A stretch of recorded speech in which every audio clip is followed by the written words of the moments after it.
16. Almost Free: The Promise and Tragedy of Rednecks and Hippies.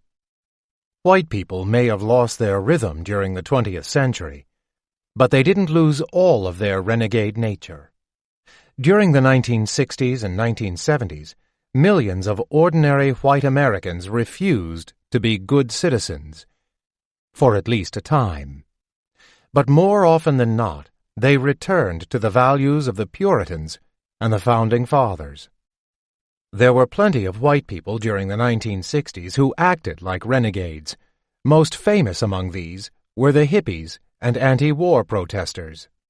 But there were also many ordinary-looking white folks who acted like shiftless slaves. It is a little-known fact that during the 1960s, an extraordinary number of white workers more often demonstrated a desire to leave the workplace than to take responsibility for it. This was especially true in the automobile industry.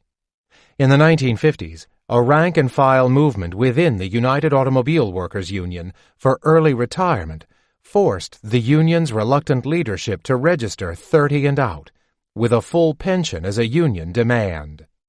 In the 1960s, daily absenteeism in auto plants doubled, and over the course of the decade, the incidence of strikes unauthorized by a union in all industries also doubled, reaching more than 2,000 in 1969. In addition, during this period, there was a marked increase of workplace sabotage, insubordination toward managers and union stewards, and other forms of industrial disobedience. As with the wildcat strikes in defense industries during World War II, many of these actions were rebellions against disciplinary workplace rules. Though African American workers were often at the front of this rank-and-file rebellion, the great majority of participants in post-war wildcat strikes, absenteeism, and insubordination were white.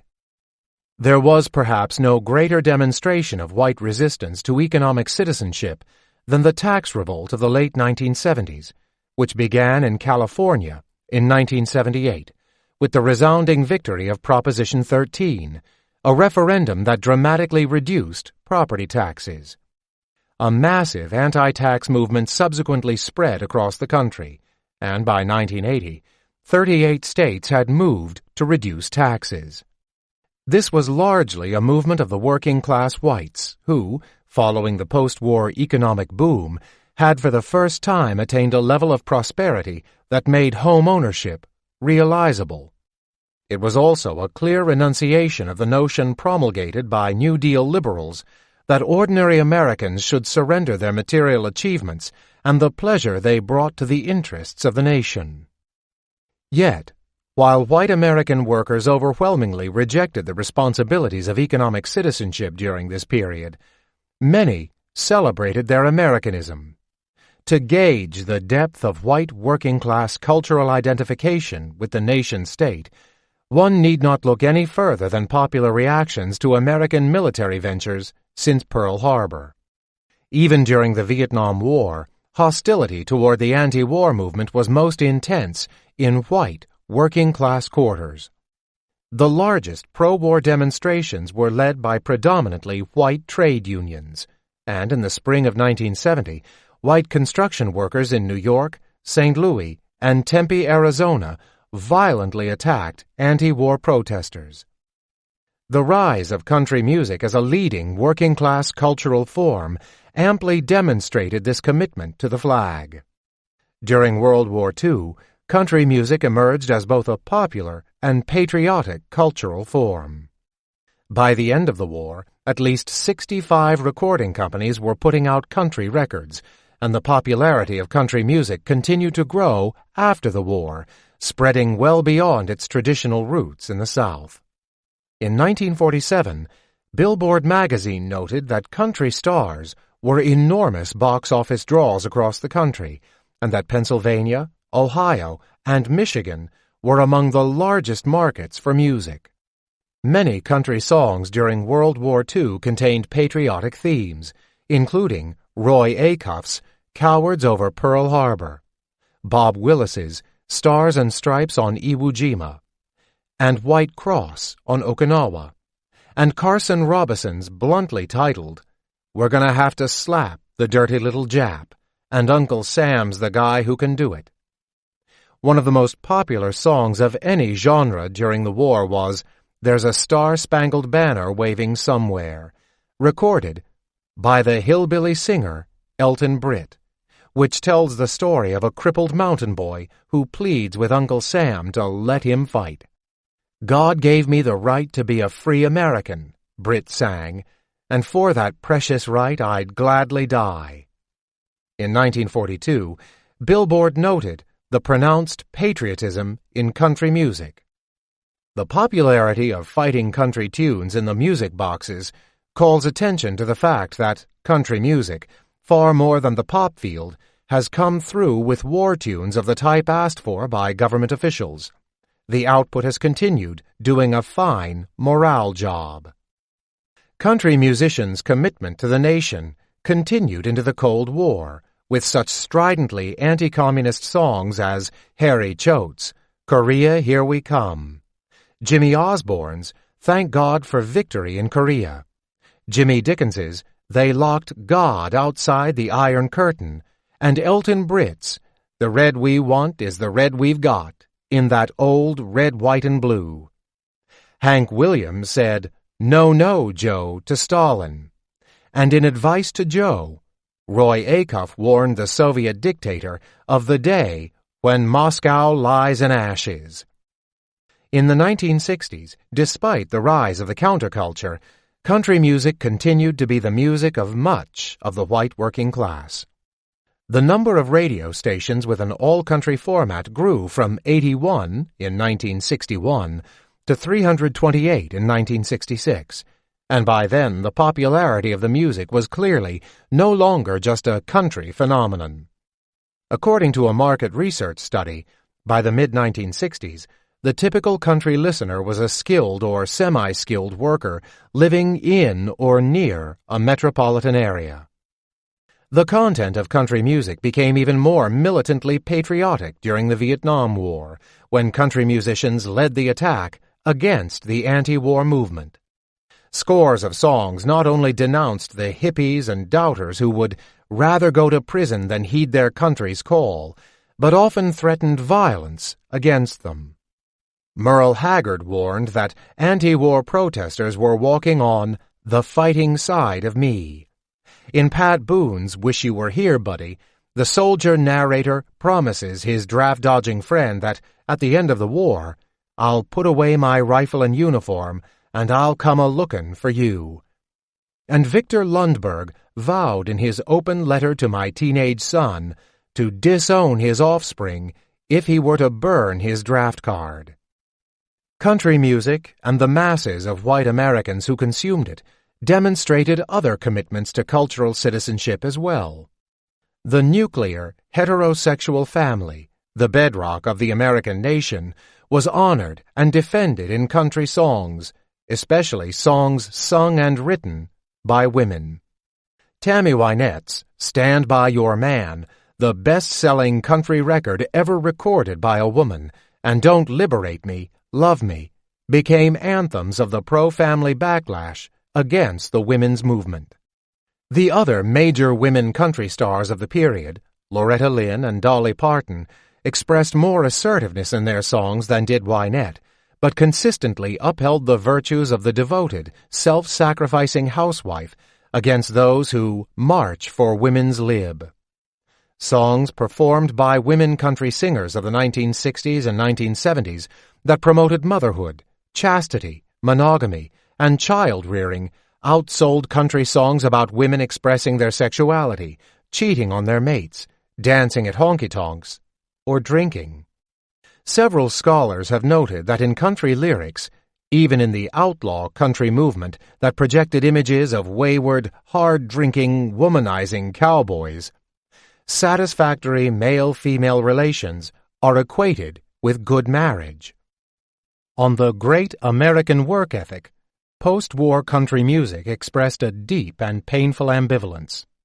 Songs such as Merle Travis's 16 Tons, Johnny Paycheck's Take This Job and Shove It, and Johnny Cash's Oni, and One Piece at a Time told of small-scale rebellions against the dictates of the boss, similar to many of the wildcat strikes and other forms of individual workplace resistance discussed above, but did not challenge the moral obligation to work. Rather, country music lyrics simultaneously expressed a hatred of work and a pride in doing it. Merle Haggard, one of the biggest country stars of the late 1960s and early 1970s, best represented this contradiction. In the hit song Workin' Man Blues, Haggard sings of the hardship of working with his nose to the grindstone to support 9 kids and a wife, which leads him to the tavern every night and a longing to catch a train to another town. But family and the respectability of work keep him from leaving. I go back workin'. Gotta buy my kids a brand new pair of shoes. I ain't never been on welfare, and that's one place I won't be. I'll be workin' long as my 2 hands are fit to use. This attachment to the work ethic was demonstrated in several songs scorning welfare. Loretta Lynn's argument that they don't make 'em like my daddy anymore is supported by her claims that her father was one heck of a man that worked for what he got, and that he never took a handout. Guy Drake was more explicit when he mocked the owner of a welfare Cadillac, who never worked much, but who was able to purchase his luxury automobile with payments from this here federal government. That these enormously popular songs represented the attitudes of broad sections of the white Americans seems undeniable, and they suggest how wildcat strikers and the tax revolt could be the products of the same consciousness. But they may also point us to an explanation for the lack of a widespread or sustained shorter hours movement in the 20th century United States, as well as for the fact that by the end of the century, American employees worked on average from 100 to 300 hours more per year than did workers in Western Europe. It was certainly no coincidence that country music became the soundtrack to the rise of the New Right. The Alabama segregationist, George Wallace, who promised the average citizen who works each day for a living that he would bring tax relief, an end to welfare and foreign aid, a strengthened military, and a crackdown on anti-war protesters, made country music bands a central feature of his presidential campaign tours in 1964, 1968, and 1972, and received endorsements from several country performers. One of the most notable aspects of the Wallace campaigns was the enthusiastic support he received in the industrialized North, in particular among automobile workers. The working man's candidate won straw polls and union meeting endorsements at several major UAW locals in Michigan, Illinois, and New Jersey. The movement for Wallace within the Union in 1968 was so great that the UAW leadership mobilized 600 full-time staff members and devoted $500,000 to stop it. Nonetheless, 4 years later, Wallace won the Democratic primary in Michigan, by most estimates taking the largest share of the Union vote.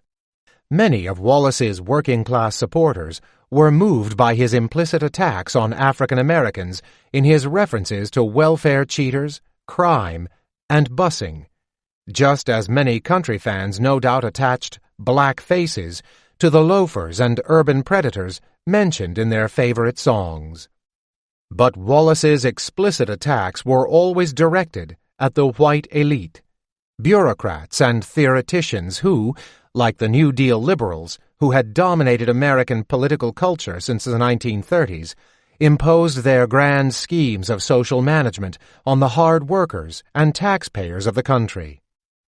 Richard Nixon, who virtually repeated Wallace's pledges in his successful campaigns in 1968 and 1972, was endorsed by country stars Tex Ritter and Roy Acuff, and invited Merle Haggard and Johnny Cash to perform at the White House. Likewise, Ronald Reagan found the winning formula in 1980 when he declared that work and family are at the center of our lives, the foundation of our dignity as a free people, and vowed to protect that foundation with tax cuts and an aggressive military. The year of Reagan's victory over incumbent Jimmy Carter, more than 200 radio stations switched to all-country formats, and between 1977 and 1983, the number of country stations doubled from 1,140 to 2,266. Reagan, who as governor of California had pardoned Merle Haggard for his previous conviction on felony burglary charges, invited the Okie from Muskogee to the White House on several occasions. The New Right and its cultural expressions combined a rejection of economic responsibility outside the family unit with a fierce defense of other forms of obligation to nation, family, and work that comprised the responsibilities of American citizenship in the post-war period. As in earlier periods, citizenship and whiteness were constructed in tandem, with African Americans serving as the model of the non-citizen.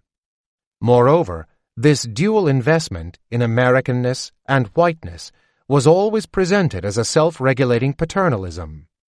The normally male individual would work hard to support his family without assistance from the state, and would sacrifice himself to protect the family from its enemies, be they loose women, criminals, or communists. Back to the American land. While the majority of white Americans followed the route of Merle Haggard into a half-renegade, half-citizen contradiction, others, like white zoot suiters, rock and rollers, and the Beats, hoped to break entirely from their heritage. The best-known offshoot of the rock and roll movement, the hippies of the 1960s and 1970s, are well known for their libertine attitudes, but, ironically, they found themselves in the same contradictory place as their redneck arch-enemies. We typically think of hippies as free-loving, work-avoiding, pot-smoking, acid-dropping, nature-loving vagabonds. And indeed, many hippies, especially those who remained in cities and did not fully realize the hippie commitment to natural living, did maintain an essentially renegade lifestyle of avoiding labor, monogamy, and service to country. But those who carried out the logic of their creed ended up living lives that in many ways are more constrained, more onerous, and less free than the lives of the square Americans they shunned. In the late 1960s, hundreds of hippies left the cities and suburbs to establish self-sustaining communes.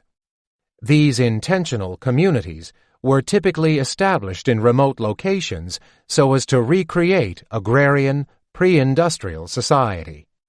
Such remoteness also made necessary agrarian levels of work. Though they disparaged the rat race, hippies on most rural communes, at least those that were not funded by the inheritances of independently wealthy members, as several were forced to work more than the average American worker. Water was hauled from natural sources, wells were dug with shovels, food was grown without farming machinery, daily quotas of bread were baked in homemade ovens, clothes were made without sewing machines, and dwellings were built log by log and brick by brick, by hand. Labor-saving technology was generally eschewed for more authentic means of production. In many hippie communes, according to sociologist Gilbert Zicklin, the naturalists stood opposed to the use of advanced technology, preferring at times to substitute the muscle power of people and beasts. In one intentional community, some members grew tired of deliberately avoiding labor-saving devices and called for the use of a gasoline-powered tractor to pull the plow. But they were denounced by those who believed that the use of anything but the hoe and rake would violate the founding principle of the commune. At Haney, a commune in the mountains of northern Oregon, members traveled by donkey several miles to the nearest town for supplies. Other communes sought to go back to even before the agrarian era of farming. Lelaine Lawrenson remembered her experience of gathering wild foods. Sometimes we would go gather a lot of walnuts, and we would gather sorrel, sheep sorrel, kind of sour. We'd make a soup out of that. At many communes, the sexual division of labor was violated only enough to increase the amount of work done by everyone. At the Total Loss Farm in Vermont, one of the more famous communes of the 1960s, most of the cooking and cleaning was done by women, and most of the hauling, carpentry, and wood splitting was done by men. But because the modern sexual division of labor did not yield sufficient production for agrarian survival, additional work was required for both sexes. In addition to their traditional labor, women helped slaughter the pigs, milk the cows, and dig as well, while many of the men worked in the kitchen after a day of outside labor. One woman remembered the amount of work required just for preserving food. It seemed like that's all we did during September and October. If you figured up the hours and multiplied our labor by $1.60 an hour, I suppose that economically we didn't come out that far ahead of buying our food. But we're not living this way just to do things cheaply. Indeed, it seems that they were living that way also to do things arduously. Though professing to be radicals, many hippie women proudly recalled their lives as similar to the experiences of the paragon of American conservative virtue, the pioneer woman. Ayala Talpai, who lived off the land with her husband and 5 children, remembered that when it was time for supper, I'd pick up a basket and go out to the garden. That's how it started. I just milked twice a day, so I was making cheese and butter and cottage cheese and yogurt and buttermilk and whipped cream and ice cream and everything. But that was a major dent in my time, I was cooking on a wood stove. So I was doing everything on this wood stove, and I was knitting my husband's socks out of yarn that I'd spun and dyed myself, and he'd go off to work with his sandwiches of homemade bread and mayonnaise and homegrown lettuce and homemade cheese and a hand-knitted hat on his head and homemade shirts, and oh my God! Nani Geinger also lived on the land with her husband and children and gathered seaweed and nettles, plantain and dandelion, berries and wild apples, too. But we were even grinding our own flour to make bread. I was a pioneer housewife, and we were living off very little money. But it felt good because I knew where everything came from. One of her sons contracted dysentery from contaminated water. One day I found him outside crying, and his intestine was hanging out. I didn't know what happened. I was horrified. Geinger then treated him with herbal remedies. Marilyn Mother Bear Scott described her life as a back-to-the-earth hippie in language reminiscent of countless pioneer novels. When we went up there, there was nothing on the land except a cattle trough. So we were building homes, building water tanks, building roads, just building, and having babies still. I had my babies at home. I nursed my babies. I slept in the same bed. I schooled them at home. We'd get up and do the gardening, build houses, and cooked from scratch, everything. I made my own bread. I made my own cheese. I made my own tofu. I gardened and had vegetables. I was even the first person I knew who grew blue corn, and a lot of new foodstuffs like that. I raised every kind of seed, every kind of bean, and every kind of vegetable. Some members of naturalist communes aligned themselves with the image of ascetic Native Americans against the consumerist ways of other peoples of color. Lakshmi, a woman who lived in an adobe hut on a commune near Taos, New Mexico, acknowledged the local Indians who showed us how to build our houses and how to plant the crops. We couldn't have made it without them. The Indians and the Chicanos, they're really on different trips. The Chicanos want all kinds of things. They really want to make it. But the Indians just want to live close to the land. They don't want very much. And they understand our trip. Charles Reich, one of the first scholars to write about the hippie counterculture, noted that his subjects shared the dominant culture's commitment to work. Unsympathetic observers of the new generation frequently say that one of its prime characteristics is an aversion to work. The observers are prevented by their disapproving puritanical outlook from understanding the real significance of what they see.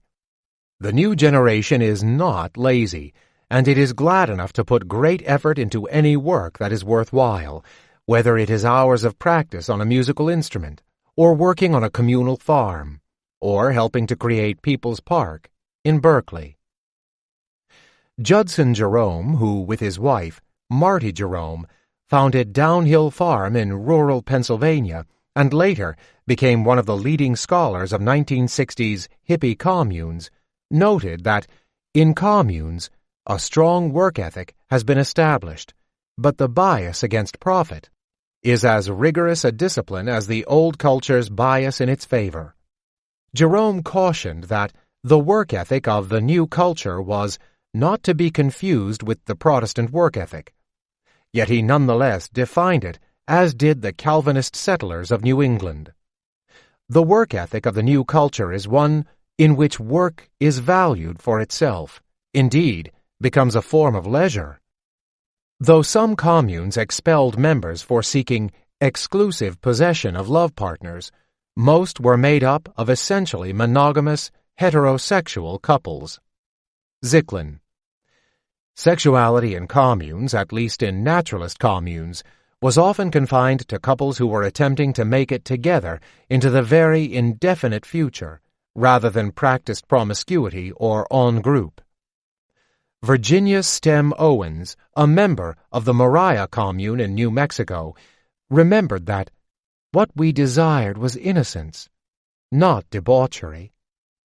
Among the small number of ordinary white Americans who avoided the self-imposed obligations of rednecks, hippies, and American citizens and embraced the gift of the slaves were the workers at the General Motors plant in Lordstown, Ohio, who in 1972 staged a walkout in rebellion against their employer and their union, the UAW.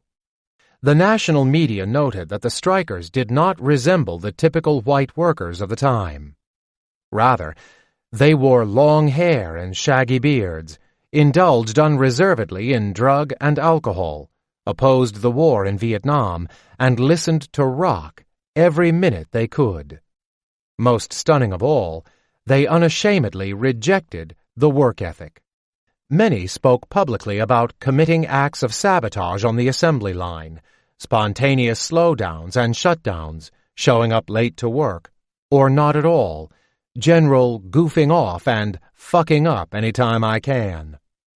While the immediate issue in the strike was a speed-up imposed by General Motors, the workers quickly turned it into a rebellion against the UAW.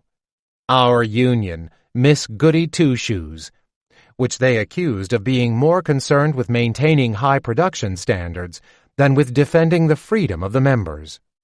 The rebels at Lordstown rejected not only the notion promulgated by New Deal liberals that they should take responsibility for their workplace, they also refused to abide by the cultural obligations of Americans. If we allow ourselves to step out of the desire to be good and to appreciate the desires that have been called bad, we have much to learn from the strikers at Lordstown. Like so many of the renegades in this book, they said very little, but did a great deal that many of us envy. For at least a moment, they let themselves be free of the society in which they lived. There may have been other times in their lives when they wished to sacrifice themselves for their community or their nation. But if that is all they had ever done, how much would have been lost? How much would we have lost? Indeed, if Americans throughout history had only sacrificed themselves and made themselves good, what kind of society would we live in now? To answer that question, you might count the things in this book that you value in your own life or wish to enjoy. Then imagine them as impossibilities. Renegades made illicit joys not only possible, but real. They didn't intend their actions as gifts to us. But now is our chance to accept them as gifts. Take the side of the renegades when the guardians of social order try to keep them down. And take more. This concludes a renegade history of the United States. Please visit our website, www.tantor.com, for more information on our growing library of unabridged audiobooks and to take advantage of special offers.